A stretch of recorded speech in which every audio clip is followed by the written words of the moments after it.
बड़े घर की बेटी। बेनी माधव सिंह गौरीपुर गांव के जमींदार और नंबरदार थे।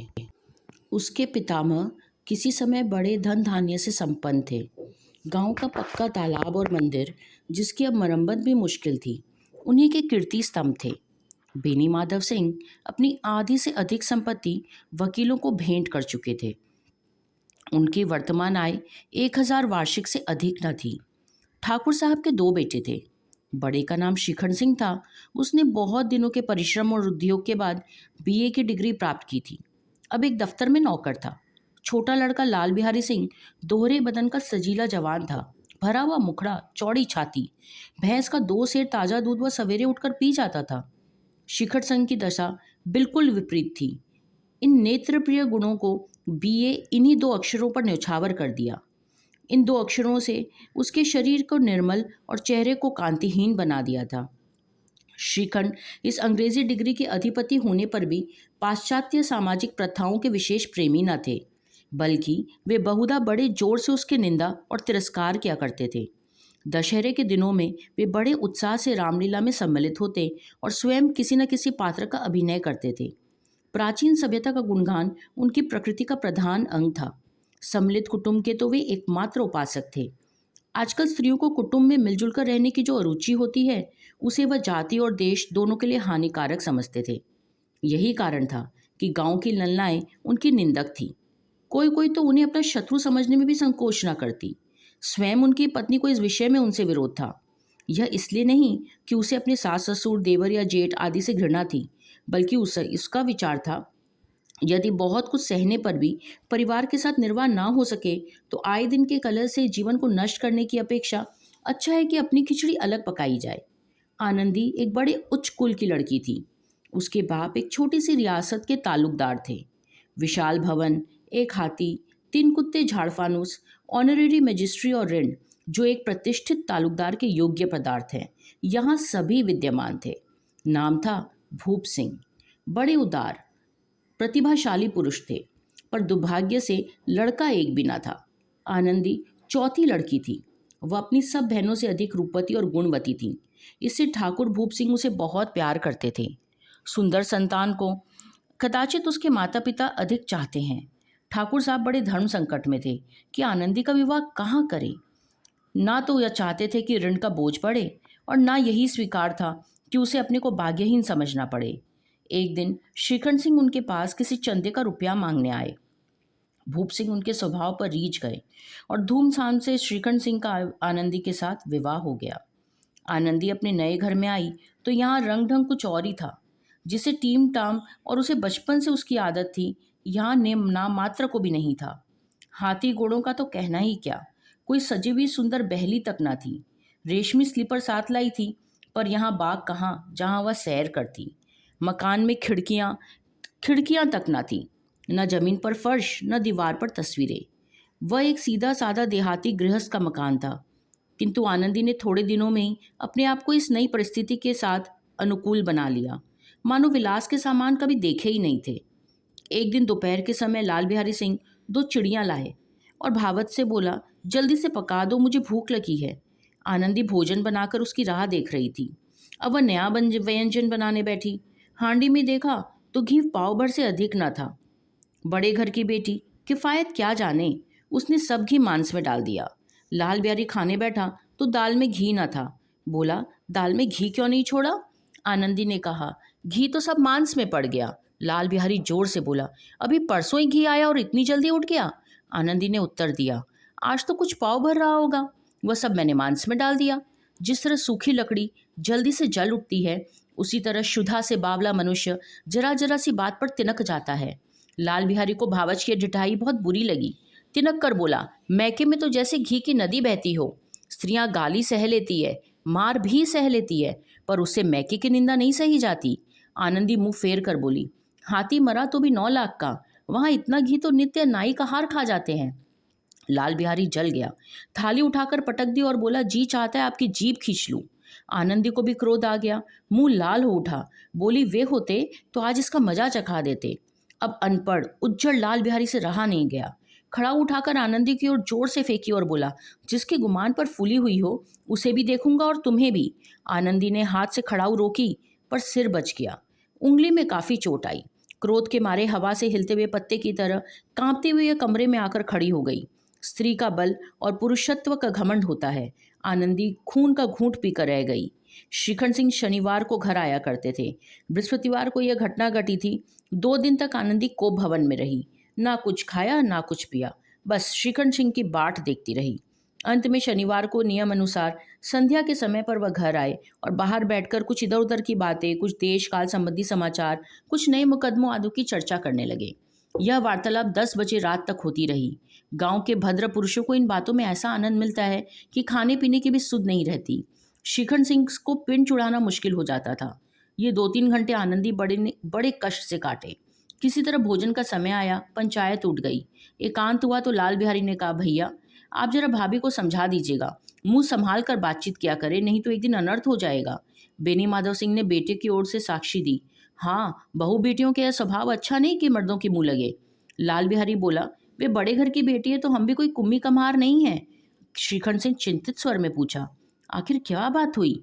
लाल बिहारी ने कहा, कुछ भी नहीं, यूं ही आप उलझ पड़ी। मैके के सामने तो हमें कुछ समझते ही नहीं है। शिकन खा पीकर आनंदी के पास गए। वह भरी बैठी थी। ये हजरत भी कुछ तीखे थे।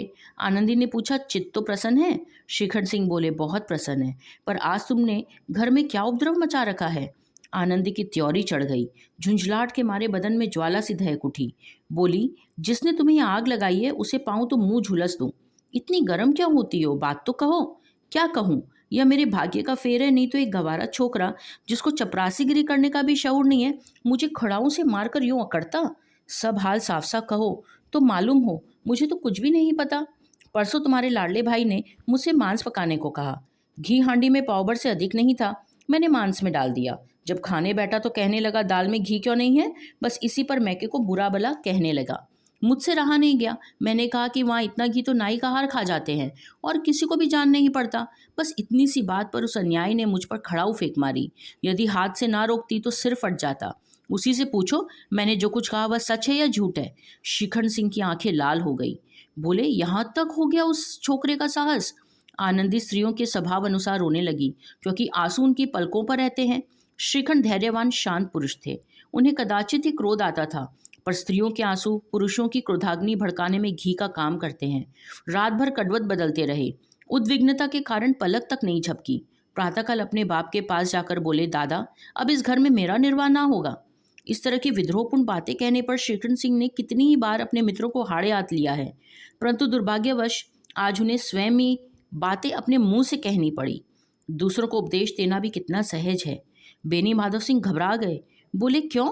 शिखर सिंह बोले, इसलिए कि मुझे अपनी प्रतिष्ठा का कुछ ख्याल है। अपने घर में सब अन्याय और हठ प्रयोग हो रहा है। जिनको बड़ों का आदर करना चाहिए वे उनके सिर चढ़ते हैं। मैं दूसरों का नौकर ठहरा घर पर रहता नहीं हूँ। यहाँ मेरे पीछे स्त्रियों पर खड़ा और जूतों की बौछार होती है। कड़ी बात तक हो तो चिंता नहीं, कोई एक दो कह ले वहां तक तो मैं सह सकता हूँ, किंतु यह कदापि नहीं हो सकता कि मेरे ऊपर लाद घुसे पड़े और मैं मुंह भी ना खोलूं। बेनी माधव सिंह कुछ जवाब न दे सके। शिखर सिंह सदैव उनका आदर करते थे। उनके ऐसे तेवर देखकर बूढ़ा अवाक रह गया। केवल इतना बोला, बेटा तुम बुद्धिमान होकर ऐसी बातें करते हो। स्त्रियां इसी तरह घर का नाश कर देती है। उनको बहुत सिर चढ़ाना अच्छा नहीं। शिखर सिंह ने उत्तर दिया, इतना तो मैं जानता हूँ, आपके आशीर्वाद से मैं मूर्ख नहीं हूँ।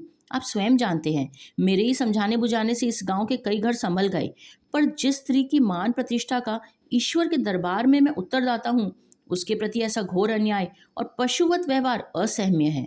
आप सच मानिए, मेरे लिए यही कुछ कम नहीं है कि मैं लाल बिहारी को कुछ दंड नहीं दे रहा। अब बेनी माधव सिंह भी गरमाए, ऐसी बात और न सुन सके। बोले, लाल बिहारी तुम्हारा भाई है, उससे कभी भूल चुको तो उसके कान पकड़ो। लेकिन लाल बिहारी को मैं अपना भाई नहीं मानता। स्त्री के पीछे? जी नहीं, उसकी क्रूरता और अविवेक के कारण। दोनों कुछ देर चुप रहे। ठाकुर साहब लड़के का क्रोध शांत करना चाहते थे, लेकिन यह नहीं स्वीकार करना चाहते थे कि लाल बिहारी ने कोई अनुचित काम किया।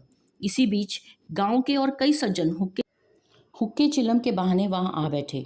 कई स्त्रियों ने जब सुना कि शिखर सिंह पत्नी के पीछे पति से लड़ने तैयार है तो उन्हें बड़ा हर्ष हुआ। दोनों पक्षों की मधुर वाणियां सुनने के लिए उनकी आत्माएं अकुलाने लगी। गांव में कुछ ऐसे कुटिल मनुष्य भी थे जो इस कुल की नीतिपूर्ण गति पर मन ही मन जलते थे। इन महानुभावों की शुभकामनाएं आज पूरी होती दिखाई दी। कोई हुक्का पीने, कोई लगान की रसीद दिखाने के बहाने आकर बैठ गए। बेनी माधव सिंह पुराने आदमी थे, इन भावों को ताड़ गए। उन्होंने निश्चय किया कि चाहे कुछ भी हो, इन द्वेषियों को ताली बजाने का अवसर नहीं दूंगा। तुरंत कोमल शब्दों में बोले, बेटा, मैं तुमसे बाहर नहीं हूं, तुम्हारा जी जो चाहे करो, अब तो लड़के से अपराध हो गया। इलाहाबाद का अनुभव रहित झल्लाया हुआ ग्रेजुएट इस बात को ना समझ सका। उसे डिबेटिंग क्लब में अपनी बात पर अड़ने की आदत थी। इन हथकंडों की उसे क्या खबर। बाप ने जिस मतलब से बात पलटी थी वह उसकी समझ में ना आई। बोला, मैं लाल बिहारी के साथ इस घर में नहीं रह सकता। बेनी माधव सिंह ने पुचकारा, बेटा, बुद्धिमान लोग मूर्खों की बातों पर ध्यान नहीं देते। वह बेसमझ लड़का है, उससे जो कुछ भूल हुई तुम बड़े हो, क्षमा करो। श्रीखंड सिंह को आवेश आ गया। बोले, आपकी इस दुष्टता को मैं उसकी इस दुष्टता को मैं कदापि नहीं सह सकता। या तो वह घर में रहेगा या मैं। आपको यदि वह अधिक प्यारा है तो मुझे विदा कीजिए, मैं अपना भार संभाल लूंगा। यदि मुझे रखना चाहते हैं तो उससे कहिए, जहां चाहे चला जाए। बस मेरा अंतिम निश्चय है। लाल बिहारी दरवाजे की चौखट पर चुपचाप खड़ा बड़े भाई की बातें सुन रहा था। वह शिखर सिंह के सामने चारपाई पर बैठ जाए, हुक्का पी ले या पान खा ले, बाप का भी वह लिहाज न करता था जितने बड़े भाई का। श्रीखंड सिंह का भी उस पर हार्दिक स्नेह था। अपने होश में उन्होंने कभी उसे घुड़का तक नहीं था। जब तक वह इलाहाबाद से आते उसके लिए कोई ना कोई वस्तु अवश्य लाते। मुकद्दर की जोड़ी उन्होंने ही बनवा कर दी थी।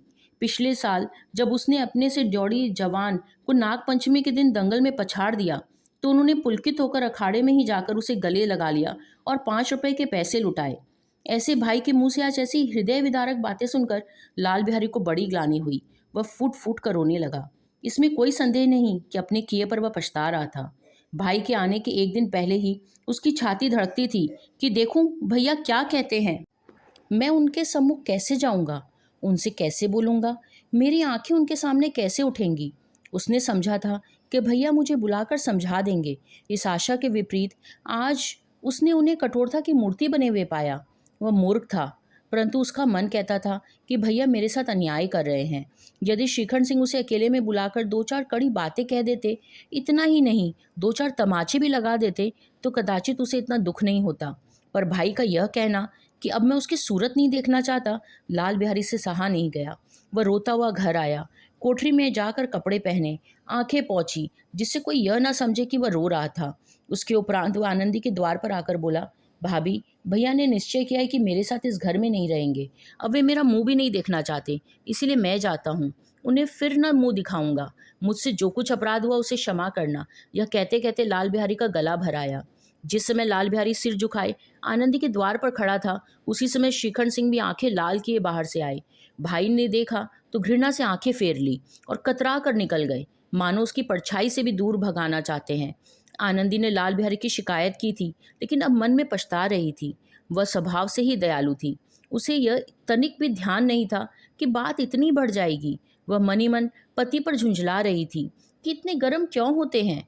जब उसने लाल बिहारी को दरवाजे पर खड़े यह कहते सुना कि अब मैं जाता हूँ, मुझसे जो कुछ हुआ क्षमा करना, तो उसका रहा सहा क्रोध भी पानी हो गया। वह रोने लगी। मन का मैल धोने के लिए नयन जल से उपयुक्त और कोई वस्तु नहीं है। शिखंड सिंह को देखकर आनंदी ने कहा, लाल बाहर खड़े बहुत रो रहे हैं, तो मैं क्या करूं? भीतर बुला लो। मेरी जीभ में आग लगे जो मैंने ये झगड़ा उठाया। मैं नहीं बुलाऊंगा, पछताओगे। उन्हें बहुत ग्लानि हो रही है, ऐसा ना हो कि वह चल दे। शिखंड सिंह ना उठे। इतने में लाल बिहारी ने फिर कहा, भाभी, भैया से मेरा प्रणाम कह देना। वे मेरा मुंह नहीं देखना चाहते, इसीलिए मैं अपना मुंह उन्हें नहीं दिखाऊंगा। लाल बिहारी इतना कहकर लौट पड़ा, शीघ्रता से दरवाजे की ओर बढ़ा। अंत में आनंदी कमरे से बाहर निकली और उसका हाथ पकड़ लिया। लाल बिहारी ने पीछे मुड़कर देखा और आंखों में आंसू भरकर बोला, मुझे जाने दो। कहाँ जा रहे हो? जहाँ कोई मेरा मुंह ना देखे। मैं तुम लोगों के साथ रहने योग्य नहीं हूँ। तुम्हें मेरी सौगंध, अब एक पग भी आगे ना बढ़ाना। जब तक मुझे यह ना मालूम हो जाए कि भैया का मन मेरी तरफ से साफ हो गया, तब तक मैं इस घर में कदापि नहीं रहूंगा। शिखंड सिंह का हृदय भी पिघला। उन्होंने बाहर आकर लाल बिहारी को गले लगा लिया। दोनों भाई खूब फूट फूट कर रोए।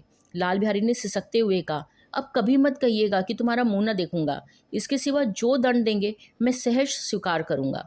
शिखंड सिंह ने कांपते हुए सर में कहा, लल्लू, इन बातों को बिल्कुल भूल जाओ। ईश्वर चाहेगा तो फिर कभी ऐसा अवसर ना आएगा।